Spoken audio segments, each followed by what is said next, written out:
Húzd befele majd a üveget, Dávid, mert majd megérzi a... Mit?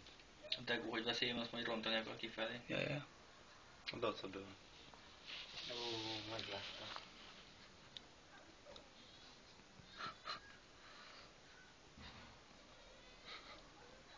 Szegény.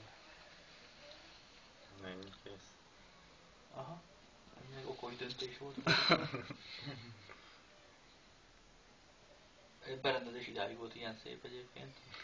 Ez a tűzőnek borítani mindent. Igen.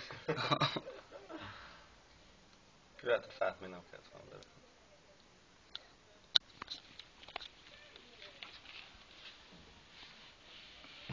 Nem én vagyok.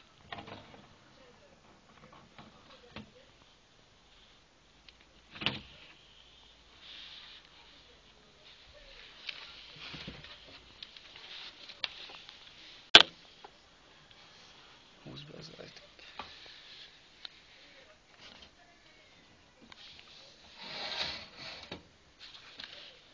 Most onnan filmezem, pont tükröződik ez a szar.